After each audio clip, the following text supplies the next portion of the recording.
أنا اسمي أحمد، عندي 35 سنة. من يوم ما ياسر اختفى في مدرسة المسخوطة وأنا بحاول أفهم هو راح فين. كل جمعة بروح قدام المدرسة المهجورة، أقف أبص للجبل، أبص للمكان اللي كانت فيه الفتحة واللي اختفت زي ما اختفى ياسر. في الكومنتات اللي تحت فيديوهاتي لقيت حد اسمه الأب سند، قال أنا من الإسماعيلية جنب تل المسخوطة. القصص كتيرة وبتحصل أكتر في المقابر الفرعونية اللي قدام الجبل، يفصل بين البيوت والمقابر ترعة مي. هنا أنا وقفت، قرأت الكومنت أكتر من مرة، تل المسخوطة، مقابر فرعونية، ترعة مي. حسيت إن ياسر هناك، مش عارف ليه بس حسيت. كلمت هيثم كان سافر برا مصر، لكن لما سمع الكلام قال لي أنا جاي. اتقابلنا في الإسماعيلية بعد 20 سنة. هيثم دلوقتي عنده 33 سنة، لسه نحيف، لسه عيون واسعة، لكن في حاجة اتغيرت، بقت عينيه فيها حزن مش خوف. قال لي أنا عايز أشوف ياسر، عايز أعرف هو فين. وصلنا بالليل، المنطقة هناك مختلفة، بيوت طينية، شوارع ضيقة، والجو فيه غبار. ووسط كل ده تل المسخوطة، مكان قديم راجع للفراعنة والهكسوس، في مقابر تحت الأرض. الناس في المنطقة سموه المسخوطة عشان اللي لقوه فيه تماثيل كتير، قالوا عليها مساخيط. وصلنا عند ترعة مي. المية كانت سودة، واقفة مش بتتحرك. الترعة دي هي اللي فاصل بين البيوت والمقابر، بين الدنيا واللي تحتها. الشارع كان فاضي، البيوت ساكنة، مفيش صوت عربيات ولا ريح ولا حتى كلاب. كل حاجة ساكنة إلا حاجة واحدة. من ناحية الجبل كان في وميض، نور باين من تحت الأرض بينبض ببطء زي نبضات القلب. هيثم بص لي وقال لي نفس النور اللي كان في الفتحة يوم ما رجعت المدرسة لوحدي. عدينا الترعة في مركب صغيرة، المركب كانت بتتحرك ببطء، المية تحتنا سودة، وكل ما المجداف يدخل كان يطلع صوت كأن حد بيبص تحت المية.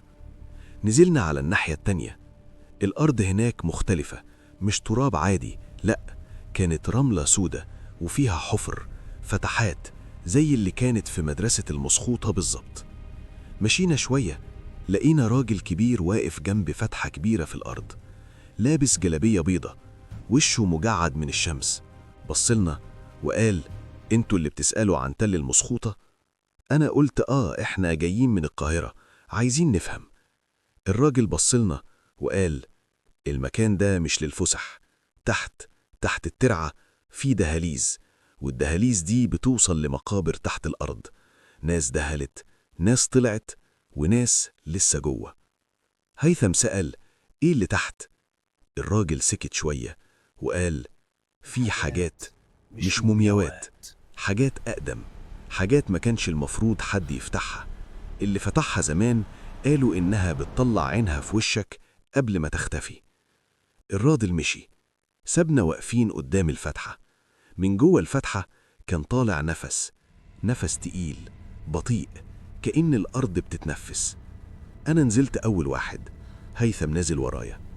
تحت الأرض مكان تاني خالص، ممرات ضيقة، جدرانها من الحجر الرملي، عليها نقوش قديمة ونقوش تانية مش قديمة، كانت مرسومة من قريب. على الحيطة رسومات لناس عيونهم مخطوطة باللون الأحمر بصة لينا. مشينا في الممر، كل خطوة بتعمل صدى، وكل ما نبعد كان الصدى يرجع مختلف، كأن حد بيمشي ورانا. وصلنا لغرفة كبيرة، في وسط الغرفة تابوت حجري مفتوح، حوالين التابوت تماثيل أوشابي صغيرة منتشرة على الأرض، لكن التماثيل دي ما كانتش ساكنة، كانت مرصوصة في صفوف وكأنها واقفة تستقبل حد. أنا قربت من التابوت، بصيت جوه، في الأول ما شفتش حاجة، لكن بعد لحظة عيني اتعودت على الضلمة. التابوت كان فاضي، لكن في أرضيته كان فيه خرطوش ملكي محفور في الحجر، وحوالين الخرطوش كان فيه حاجة مكتوبة، مش هيروغليفية، لأ، كانت كتابة غريبة مرسومة بإصبع على الحجر. هيثم نزل الكاميرا اللي معاه وصور الخرطوش. فجأة الكاميرا وهمت، الشاشة اشتغلت، لكن الصورة كانت مشوشة. وبعدين ظهر وش ياسر، نفس الملامح، لكن عيونه سودة بالكامل، بيبص للكاميرا وبيبتسم. الشاشة علقت عليه لمدة ثانية، بعدين اختفى. هيثم وقعت الكاميرا من ايده، انا جريت ألمها. لما شفنا الشاشة الصورة رجعت طبيعية، الخرطوش، التماثيل، الغرفة زي ما هي، لكن على أرضية الغرفة كان في أثر إيد بتزحف، باين إن حد كان سايب نفسه على الأرض وزحف. الأثر كان رايح لممر جانبي، ممر ضيق ضلمة مايل تحت الأرض.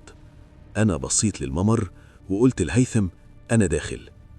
دخلت لوحدي. الممر ضيق بينزل تحت الأرض، وكل منزل الجو يبقى أبرد. وصلت لنهاية الممر، لقيت غرفة صغيرة، في نص الغرفة سرداب، فتحة في الأرض بتنزل لتحت، ومن جوه السرداب كان طالع نور أحمر. أنا قعدت على رجليا، حطيت الكشاف جنبي وبصيت جوه.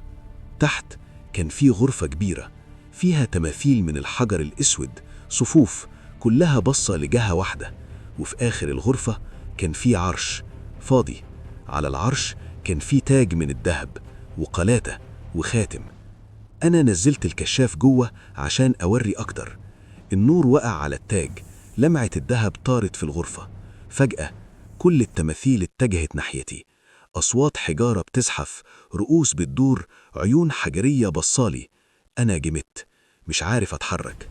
التماثيل ما كانتش بصة للكشاف، كانت بصالي أنا.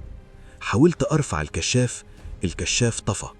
ظلام، صوت خطوات من تحت، صوت حجارة بتتحرك، صوت نفس تقيل قريب. أنا قلت أجري، طلعت الممر ماشي على إيديا ورجليا وأنا بزحف في الضلمة. هيثم كان واقف عند مدخل الغرفة الكبيرة بيصوت عليا أحمد أحمد. أنا طلعت لقيت هيثم ماسك في إيديا، ماسك بقوة. جرينا أنا وهو، مش شايفين حاجة ورانا، لكن سامعين صوت زحف، حاجة بتزحف ورانا بتتبعنا. طلعنا من الفتحة، ركضنا للترعة، نطينا في المركب وعدينا الناحية التانية.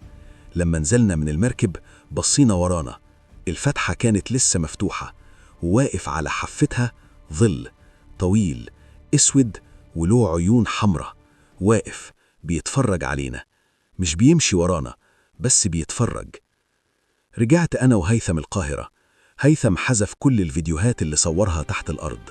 أنا لسه بفتح الخريطة كل يوم وبص على تل المسخوطة. الخرطوش اللي شفته في التابوت لسه قدام عيني، والتماثيل اللي اتجهت ناحيتي لسه حاسس إنها بصالي. أنا عارف إن ياسر مش تحت الأرض، ياسر بقى جزء من المكان، والناس اللي راحت هناك قبله وبعده كلهم بقوا جزء من المكان. اللي دخل تل المسخوطة ما بيمشيش لوحده، بياخد منه حاجة ويديله حاجة. آخر حاجة شفتها قبل ما أسيب المنطقة كان وش في المية. مية الترعة كانت واقفة سودة وسطحها كان مراية. شفت وشي، لكن مش عارف ده أنا ولا حد تاني. العيون كانت حمرة، بصلي وابتسم. سؤال للمتابعين: لو كنت مكان أحمد كنت هتنزل تحت الأرض ولا كنت هتهرب؟ وإيه رأيك في اللي شافه في التابوت وفي التماثيل اللي اتجهت ناحيته؟ هل ياسر لسه عايش تحت الأرض ولا بقى جزء من المكان؟